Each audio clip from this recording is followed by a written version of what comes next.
you know, the Democrats, Beto O'Rourke, he throws the F word around on a regular basis. Trump stood in front of the White House the other day as president after the impeachment thing. He said it's all bullshit. You know, that's the guy that we're running against is Donald Trump. And so if you can't make Mark Whitney your bitch, how are you going to make him your bitch? That's what it comes down to.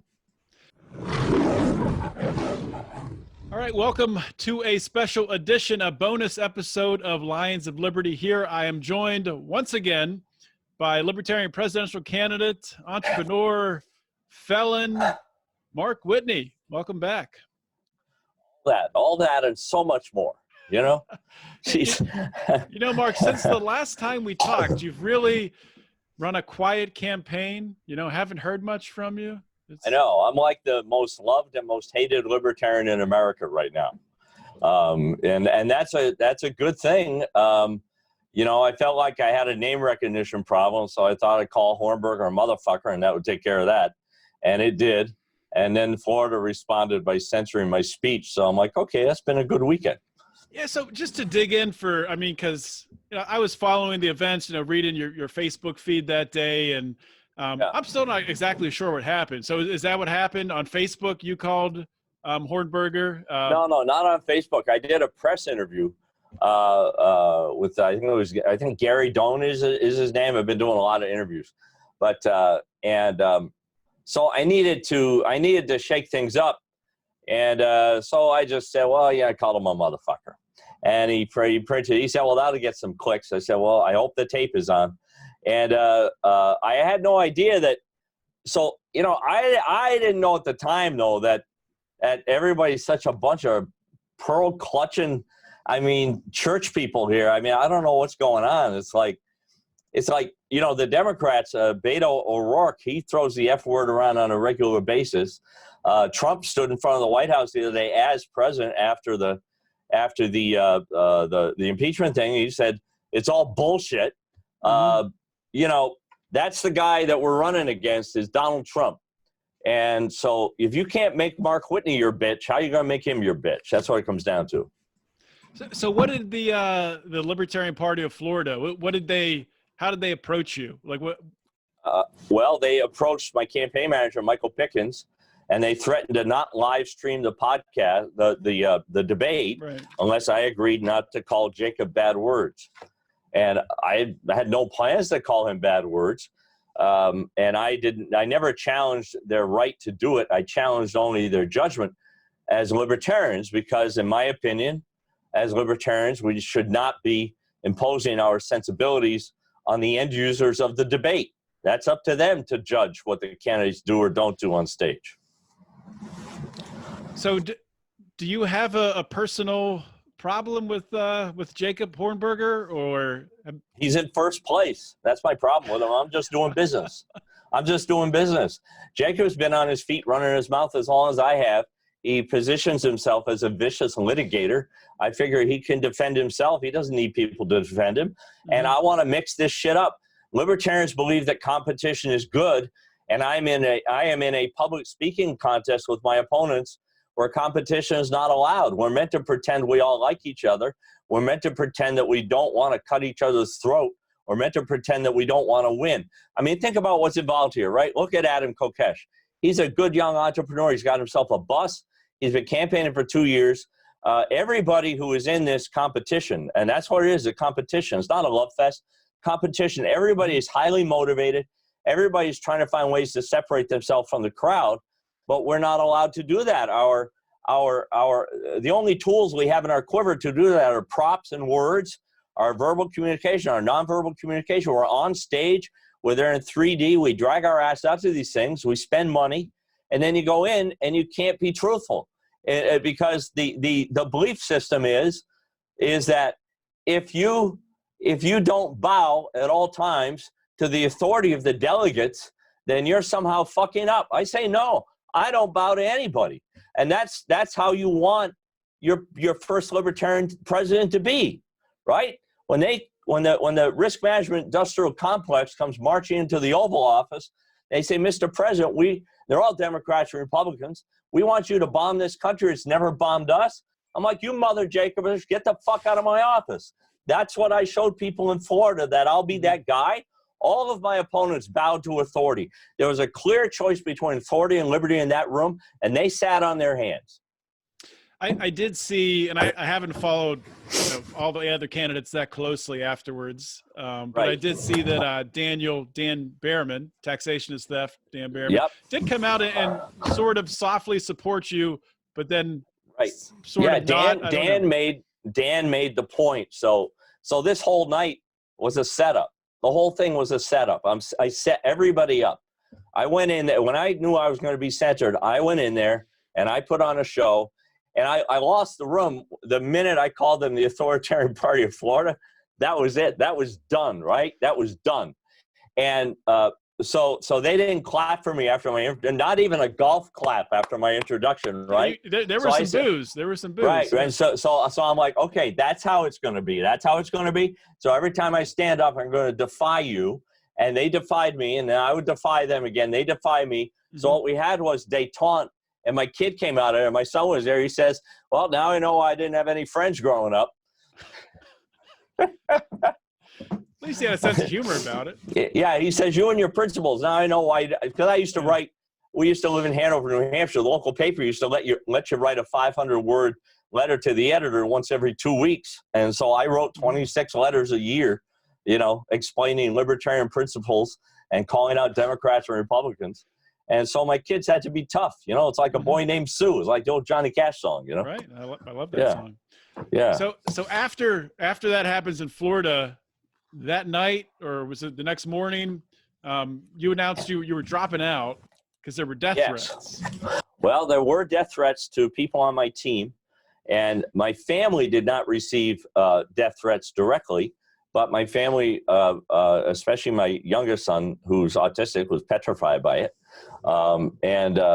So I will have private security in Birmingham and Des Moines this week. It's no joke, the cognitive dissonance that's going on. Everybody is strapped up. I don't have my Second Amendment rights anymore because I lied to a bank 30 years ago, which makes perfect sense. And, this is one of the reasons I'm running. The culture right now is in the party, the conversation we're having is so upside down. Matt Welch accused me of coming in immediately and having an impact because I spent a little bit of my own money. And it's like, if I spent $1 million, would you be even more angry at me? I mean, I don't understand that mentality. We have people running for president in this party who are couch surfing, and that's just not very credible. I'm trying to present a credible president here with a credible first family, and I'm trying to show people a president. So I had the opportunity in Florida to do just that, and we'll bring that around and we'll tell that story about how I was the only one in the room to stand up that night. And then Attorney Hornberger, the way he spun it, which you can do in that room because they're not lawyers, he spun it as me taking exception to their private property rights. This is a First Amendment issue. The words that I was speaking on stage, I didn't make those up. I took the words I said on stage, which I'll demonstrate later in this campaign, are the same words that Ross Perot's lawyers used in their legal briefs to try to get him on stage in 1992 with the Presidential Commission on Debates. So this is all planned out. Everybody took the bait. Everybody sat. Everybody defied. And they proved themselves to be weak on liberty and weak on freedom. So just to go back to the private property rights, because that's what they're saying. They're saying the Libertarian Party of Florida, that's a private organization, much like the DNC or the RNC are private organizations. Actually identical. They're all 527s. They're all 527 organizations. So their status is identical. So the same private organizations, same status, the DNC and the RNC, which collude to keep libertarians out of the debate. Correct. So they're going to be making that argument this summer, right? And if they nominate Attorney Hornberger, the lights are going to go out within 24 hours of Austin because he's got the charisma of a gnat. I'm trying to show people over the next 3 months, rather than tell them I'm the guy that will keep the lights on all summer and maybe up to November 3rd. I'm trying to show them that I am a mother Jacober who can light things up. And that's what I did down in Florida. I lit shit up and I united Florida libertarians for the first time. all against me, but I united them. Is there any aspect of what happened in Florida or what's happened between any of the candidates that you feel bad about, how it played out, that you want to apologize about, anything like that? Absolutely not. I would do everything identically. The only thing that could have hurt me that night, every time I stood up, I was saying to myself, please, all of my opponents, please do not stand up and support me, because I want to be able to separate myself from all of you as being people who are incapable of being in the room, incapable of responding to what's happening, incapable of just giving your opinion in a competent way.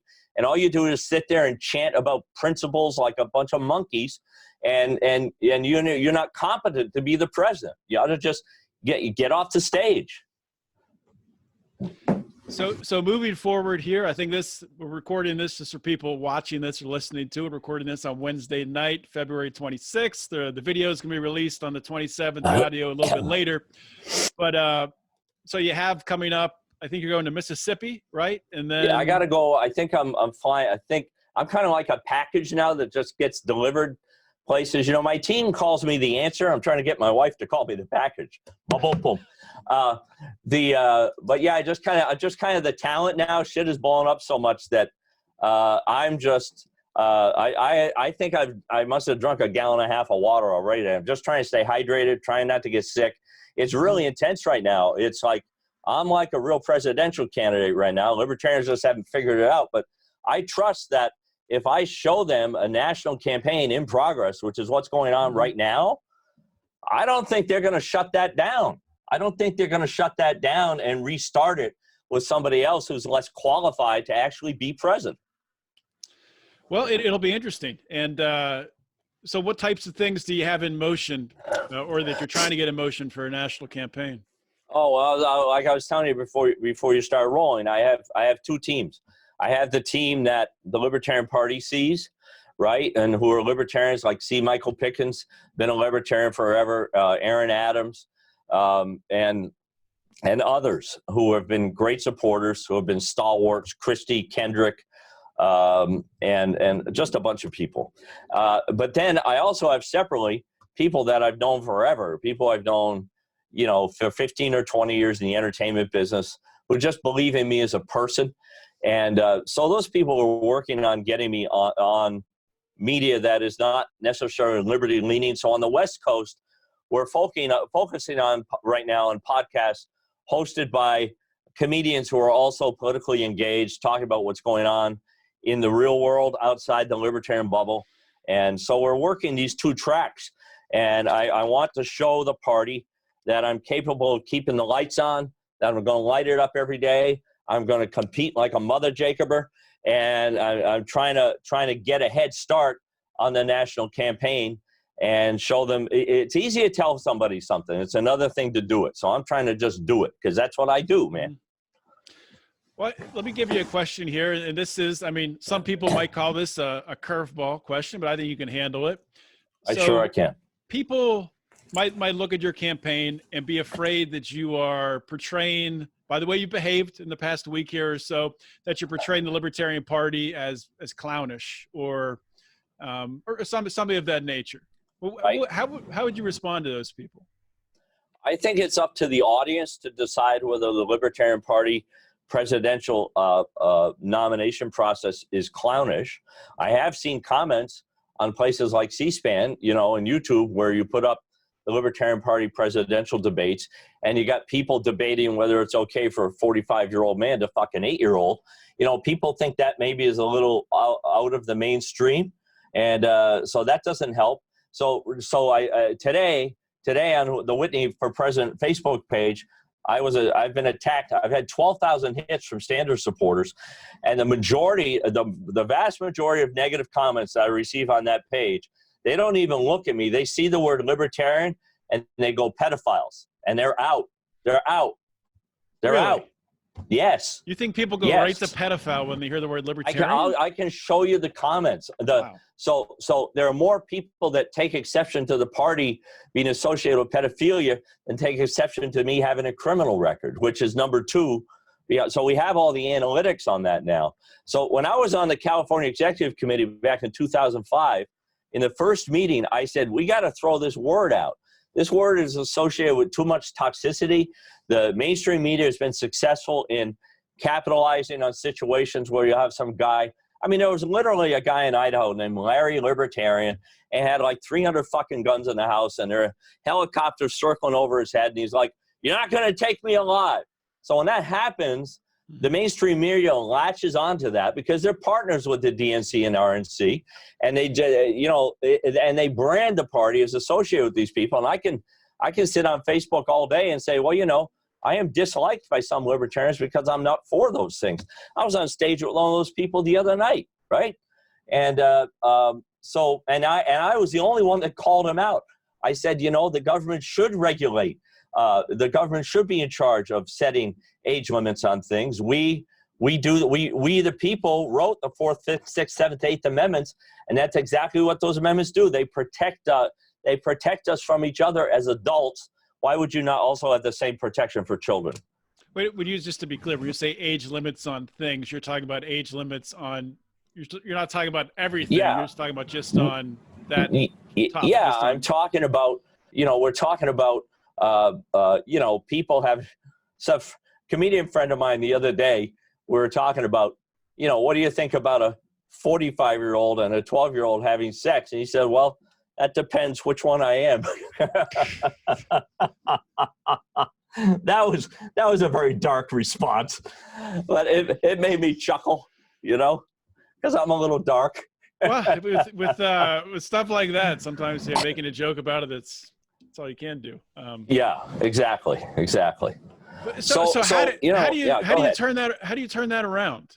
If libertarians, which I'm sure we are, I don't know how widespread it is, being associated with pedophilia, which is ridiculous. How do you turn that around? Well, if the only thing as a presidential candidate is the Libertarian Party national platform, you have no business running for president. But if you understand the Constitution and the Bill of Rights like I do, you can sit there and go, wait a minute. All authority comes from the people. We are sovereign citizens. We created this contract that presidents are meant to swear to protect, preserve, and uphold and all that stuff. And in that contract, we have rules that protects us from each other. We all live a First Amendment right.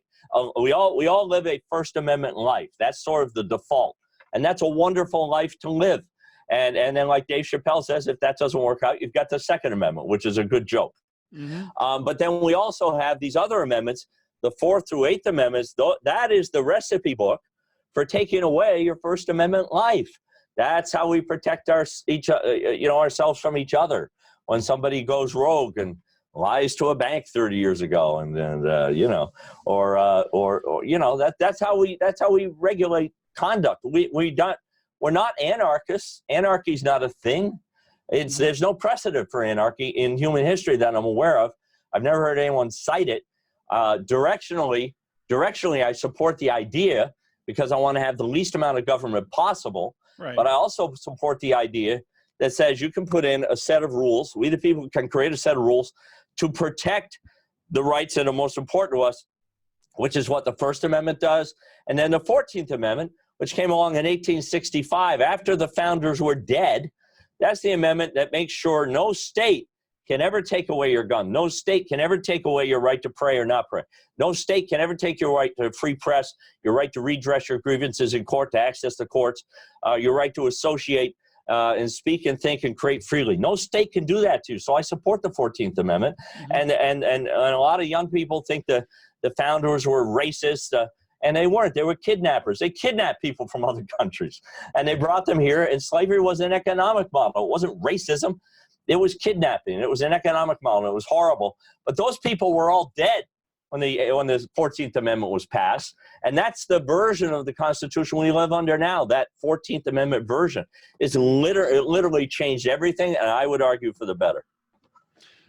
One thing we didn't, when I had you on the show last time, which it's a shame we didn't talk about it, but since we did talk about your past and spending time in prison and your experience in the criminal justice system, one thing I'm going to try to do going forward is, at least for every, candidate that's actually out there campaigning, libertarian candidates, talk to them about, their main policies, how they would change the criminal justice system. So how would you go about changing our broken system? I mean, what types of things would you try to implement as quickly as possible?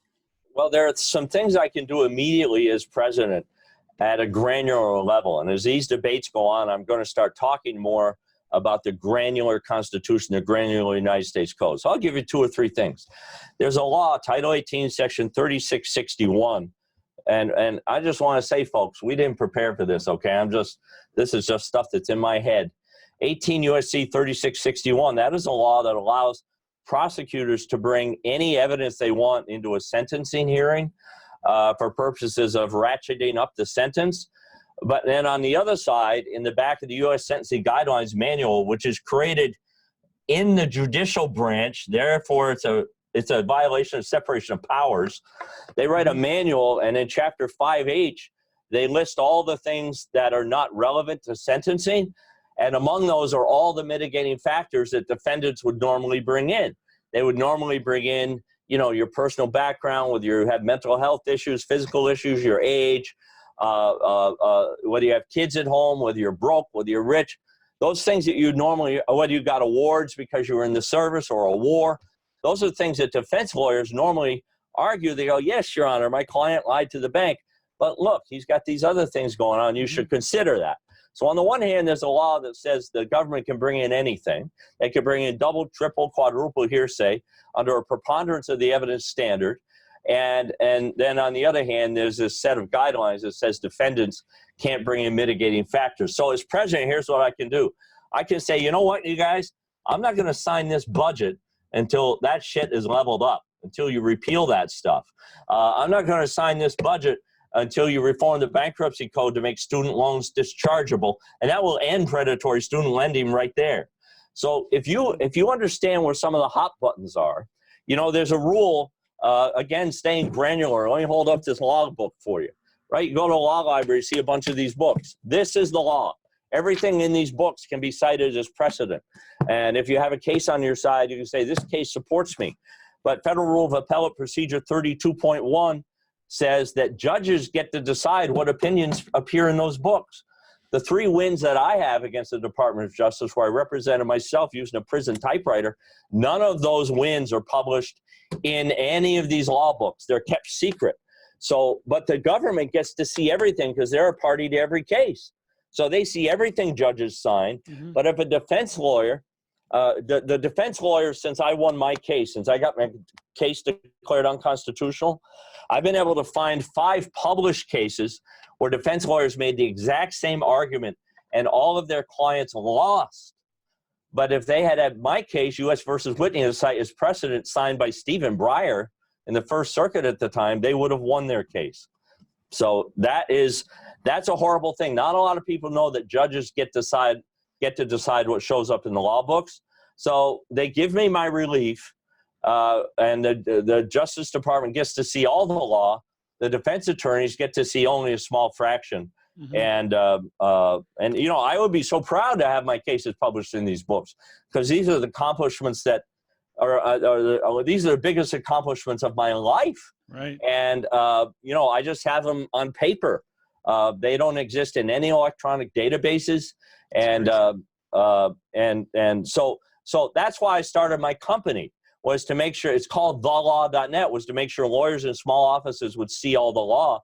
And as the internet has progressed and the judicial branches have migrated their material to the internet, you can now see all the documents that judges sign. In most cases, I would say you can see 95% now, but they still have rules in place that say, even though you can see this, and even though I, Judge Hornberger, signed this, and you can see it, and you've got it in your hands, and it agrees with you, we got another rule that says you can't cite it as precedent.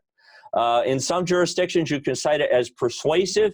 In other jurisdictions, you're not allowed to cite it at all. You'll get fined. You'll get disbarred. All kinds of bad things happen. So just to turn back to, because you mentioned some things you could change quickly in the criminal justice system. I do want to ask you specifically about the war on drugs, because it's such a hot button issue. I watched the Democratic debate last night. Yep. And they dance around it. Well, that's because they're authoritarians. I mean, they believe in the war on drugs, and they are owned by the people who have, by the government unions that employ all the people to go out and enforce the law on drugs.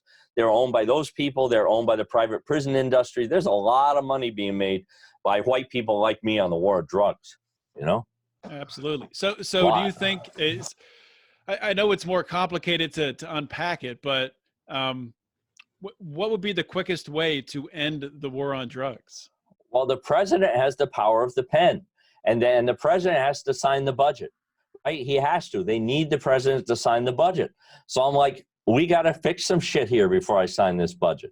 We've got human rights violations going on. These, I was incarcerated with young black men who have a first-time offense for selling pot or coke or something to, professionals in Washington, D.C. and Baltimore and Philly who want those drugs. And so they sell them to them, and there's no violence involved, but Congress creates the legal fiction that says if you do this dealing, it is violent per se. So there are all these granular things that are buried in the U.S. Code and in the federal rules and in the CFR and in judicial opinions. There are many, many opportunities.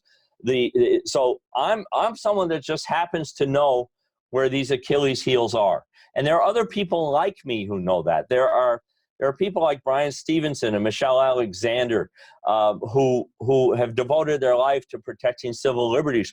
And there's no light between libertarians and these people when it comes to the so-called criminal justice system. So, I would want some of these people to be judges. I would want them to work in my administration. I want to appoint libertarian judges. By the way, you mentioned, we talked about the Presidential Commission on Debates. Ross Perot lost his argument back in 1992, but a libertarian judge would resolve these questions entirely differently. A libertarian judge would take the position I took on stage in Florida the other night. So a libertarian judge is going to go, we have a conflict between your organization's right to privacy and the right of the people to be represented and to hear, from these politicians. Political speech is the most protected speech under the First Amendment. That's always been the case. And a libertarian judge is going to resolve this conflict in favor of the people hearing the presidential candidates. It's a presidential debate. All the speakers are running for president, and a libertarian judge is not going to censor that, like the libertarians in Florida did. They're going to have a totally different. The judges that turn us down are Republican and Democrat judges. Right? A libertarian judge is going to have a entirely different take on that. So let's assume that you get, let's fast forward to May LP convention in Austin. Let's assume you get the nomination. Let's assume you campaign forward against, we'll say, Bernie Sanders and Trump. That's who I think it's going to be. Oh, that's my wish. That's my wish. Statler and Waldorf. By a miracle, you win in November. You're getting inaugurated. Whenever that happens, January, whatever day that is. You have your first day in office. Second day, you're being impeached because the Democrats or Republicans, they control everything, and they don't want a libertarian president. Right. How do you stay in office as a libertarian president? So the difference between me and Adam Kokesh is that Adam, and I like Adam, he knows I like him, I like his wife, I've been on the bus. He's running for tyrant, right? So he'll be impeached the first week and he'll be removed. I won't be removed because I'm constitutional. I'm not going to do anything unconstitutional. I'm not going to do anything illegal. I've been there, done that. And so that's one of my pitches, Other politicians get elected, then go to prison. I did it the other way around. Got it out of my system 30 years ago. You don't have to worry about me. So everything will be done pursuant to the Constitution. And when these people come at me like an angry mob, like happened in Florida, I will be the one person in the room who does not bow, and I'll say, bring it on, authoritarians, bring it on. And the people will rally behind me because the people are going to like me as a president because I'm going to be the guy that reminds them of the principles they forgot they believe, and they're going to be so excited to have me there as a firewall for freedom with these angry mobs, these Democrats and Republicans. Last question. Out of the current crop of libertarian presidential candidates we have, can you picture one being your vice president? Sure, I can. I think Hornberger would make a great vice president. I think Mike Pence makes him. I think he makes Mike Pence look exciting, which is what you want in a vice president, someone that's not going to steal the spotlight and put people to sleep. So you make a good vice president. He could sit over there and just wait for me to get shot or impeached, or which is the job, and he can preside over the Senate. Alternatively, he could be White House counsel because he won that one case back in Texas 40 years ago. And then he can get me a Coke. That'd be great. Get me a Coke, Jacob. Will you bring me another Coke, you mother Jacober? What makes you think that he would agree to be your vice president? I would hope he would. I'll ask him in the next debate. Jacob, if I were to get the nomination, we're all up here singing Kumbaya every night. I assume you and I could be running mates, right? I mean, I assume that he's an attorney for crying out loud. He's a vicious litigator. That's how he positions himself, that he's going to be the guy that makes Trump his bitch. That Jacob Hornberger, right? I mean, that's like a punchline, right? Jacob Hornberger is going to make Donald Trump his bitch. Okay, fine. So stipulate to that. So join my team and let's go make Trump and Pence our bitches. Let's do that. Come on, Jacob. I'll write the jokes for you. So you have your debates coming up this weekend. For anybody who's just stumbled across this interview, maybe the first time they've ever seen you, like, who the heck is this guy? What's going on here? Where can they learn more about your campaign? Where can they find all that stuff out? MarkWhitney.com, the most loved and most hated libertarian in the country, the worst politician also in the country. Everybody in Florida, they were politicians because all they care about is winning. I'm the guy that stood there and set my political career on fire in front of an open room because I am a man of principle. And if I feel you're violating my principles, you want a terrible politician to be your libertarian president, because as a libertarian president, I have to set my political career on fire on a daily basis, saying no to Democrats and Republicans. That's what I showed you in Florida. Watch the Florida debate. That is your president right there. Yeah, thank you for coming on the show. I really do appreciate it. Oh, one more plug. Can I do one more plug? Yeah, sure. Go for it. Okay, so I got to qualify. So the Libertarian Party of Texas is auctioning off. They're auctioning off 4 debate slots. They're literally having an auction. They're going to only allow 4 people on stage based on how much money we can raise for the Texas Libertarian Party. So if you like what you heard here today, even if you're not going to vote for me, even if you're all about Jacob Hornberger, even if you're all about Adam Kokesh, send an email to mark@markwhitney.com if you like competition. If you think competition makes things better, send an email to mark@markwhitney.com and I'll send you the Mark Whitney link at the Texas Libertarian Party, and you can deposit up to $100 in my account. Right now I'm $20 behind Hornberger, who's in first place. So do they publish like who's leading, or you just know that? Well, we each have a private link that we give to our supporters. Our supporters go there and it says Mark Whitney debate, and then you can choose the amount you give, not to exceed $100. And then I don't know what I've raised, $1,500 or something, and Jacob's raised $1,520 or something like that. So I'll be on the debate stage, but I want to go down to Texas having out fundraised the guy in his own state. Well, there you go. Mark Whitney, thank you for coming back on the show. Thanks, man. You're a good host. It's always a pleasure. All right. Thank you. Take care.